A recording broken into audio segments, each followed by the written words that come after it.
నమస్తే. నేను మీ అశ్విని కుమార్.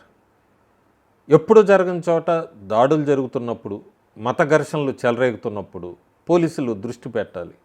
ఎవరో కంప్లెయింట్ ఇచ్చినా కూడా దాన్ని చూసి చూడనట్టుగా వదిలేస్తే అది ఎంత ప్రమాదానికి దారితీస్తుందన్నది రాయచోటి ఉదంతం చెప్పొచ్చు మనం.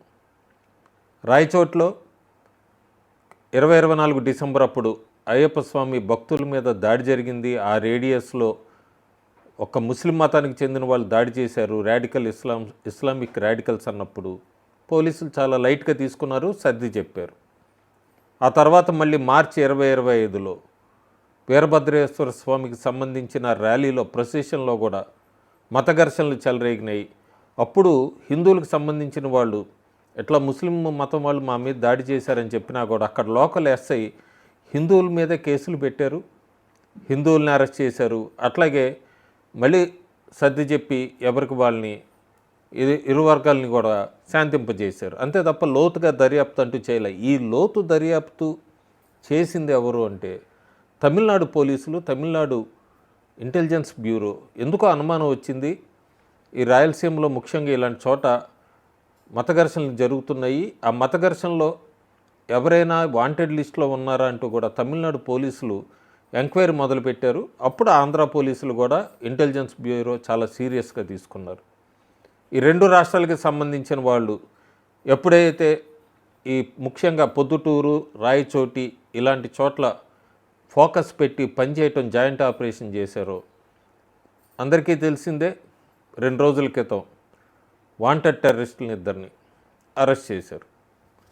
వాళ్ళని అరెస్ట్ చేసేటప్పటికి దాదాపు 30 సంవత్సరాల నుంచి కూడా వీళ్ళిద్దరూ వాంటెడ్ లిస్టులో ఉన్నారు. ఇద్దరు టెర్రరిస్టులు అబూ బల్కర్ సిద్దికీ, మొహమ్మద్ అలీ, వీళ్ళిద్దరూ కూడా వాంటెడ్ లిస్టులో ఉన్నారు. తమిళనాడులో హిందువుల పేరుతో వాళ్ళ పేర్లు మార్చుకొని తమిళనాడు అంతా కూడా తిరుగుతూ మళ్ళీ ఆంధ్రప్రదేశ్ రాయచోటికి రావటం, రాయచోట్లో అక్కడ మళ్ళీ వాళ్ళు వేరే పేర్లతో, అట్లాగే తర్వాత మళ్ళీ ముస్లిం పేర్లతో, ముస్లింలో కూడా ఫేక్ పేరుతో అక్కడ ఒక చిన్న వ్యాపారస్తుల కింద వ్యాపారం కోసమే తమిళనాడు వెళ్ళి వస్తున్నట్టుగా పెద్ద నటించారు. రైడ్ చేసినప్పుడు పోలీసులు, ఐబీ వాళ్ళందరూ కూడా ఆశ్చర్యపోయారు. ఎందుకంటే వాళ్ళ ఇంట్లో 20 కేజీల పైన ఎక్స్ప్లోజివ్స్, ఇట్లా అన్ని రకాలవి ఐఎస్ఐఎస్కి సంబంధించిన పుస్తకాలు, సీడీసు, ఎక్స్ప్లోజివ్స్, ఐఈడి బ్లాస్ట్ల కోసం మెటీరియల్ ఇవన్నీ దొరికినాయి. ఇంకా ఆశ్చర్యకరమైంది, వాళ్ళు ఇద్దరు కూడా అక్కడ లోకల్ అమ్మాయిల్ని పెళ్లి చేసుకున్నారు. ఇద్దరు స్థిర నివాసం ఏర్పరచుకున్నారు, సొంత ఇల్లు. ఇద్దరు కూడా వాంటెడ్ లిస్టులో ఉన్న వాళ్ళే. ఇద్దరు భార్యలు కూడా ఈ ఐఎస్ఐఎస్కి సంబంధించిన వాళ్ళే. ఎందుకంటే ఇప్పుడిప్పుడు ఇంకా కొత్త విషయాలు వెలుగులోకి వస్తున్నాయి. ఈ 10 రూపాయల వైద్యం అంటూ మొదలుపెట్టి అక్కడికి వచ్చిన వాళ్ళందరినీ కూడా ఈ ఐఎస్ఐఎస్ వైపు జాయిన్ అయ్యేట్టుగా, ప్రోత్సహించేట్టుగా ప్రేరేపించింది ఒక వాంటెడ్ టెర్రరిస్ట్ భార్య. 10 రూపాయల వైద్యం పేరుతో మోసం చేయటం, అక్కడికి వచ్చిన ముస్లింకి సంబంధించిన వాళ్ళందరినీ కూడా ఐఎస్ఐఎస్కి దానికి సంబంధించి, లేదా భారతదేశంలో సౌత్ ఇండియాలో ఎట్లా బ్లాస్టులు చేయాలి ఏంటి, వీటి గురించి అంతా కూడా వ్యూహాలు రచించినట్టుగా తెలుస్తుంది. ఇద్దరు వాంటెడ్ టెర్రరిస్టులు కూడా గతంలో 1995 నుంచి కూడా సౌత్ ఇండియాలో జరిగిన బాంబ్ బ్లాస్టుల్లో చాలా లింక్స్ ఉన్నాయి. వీళ్ళు మెయిన్ రోల్ అని చెప్తున్నారు. ముఖ్యంగా కోయంబత్తూరు, మదురైది కూడా ఎవరు మర్చిపోలేరు. మదురై బ్లాస్టు బీజేపీ అగ్రనేత ఎల్కే అద్వానీది అప్పుడు ఆ మీటింగ్లో జరిగినప్పుడు బాంబ్ బ్లాస్ట్ ఇదంతా కూడా వీళ్ళే మెయిన్ ముఖ్యాలు, వీళ్ళే మొత్తం ఆర్గనైజ్ చేసింది అన్నది కూడా బయటకు వచ్చింది. సో ఆంధ్రప్రదేశ్లో ఉగ్ర కదలికలు అని గత కొన్ని నెలలకు చూస్తున్నాం మనం. విజయవాడ, వైజాగ్, ప్రస్తుతానికి ఇప్పుడు రాయలసీమలో కూడా. ఎందుకంటే వాళ్ళకి అది సేఫ్ ప్లేస్ అయింది. అందరి దృష్టి కూడా ఉత్తరప్రదేశ్, గుజరాత్, లేకపోతే మహారాష్ట్ర, నార్త్ ఇండియా వైపు ఎక్కువ ఉంటుంది. సౌత్లో కూడా అంత ఫోకస్ ఉండదని నెమ్మదిగా ఇటువైపు కదులుతున్నట్టుగా తెలుస్తుంది ఈ స్లీపర్ సెల్స్ వీళ్ళందరూ కూడా. సో దక్షిణ భారతదేశం చాలా అలర్ట్గా ఉండాలి రాబోయే రోజుల్లో. ఇవన్నీ జరుగుతున్నప్పుడే ఇట్లా రాయచోటికి సంబంధించి నేను ఎందుకు ఆ పోలీసులు లైట్గా తీసుకున్నారు అంటే దీనికి అసలు మూల కారణం, ఎప్పుడైతే వీరభద్రేశ్వర స్వామి ప్రొసెషన్ ర్యాలీ అప్పుడు హిందువుల మీద కేసు పెట్టినా కూడా హిందువులు పెద్ద ఎత్తున నిరసన తెలిపారు, ర్యాలీలు చేశారు.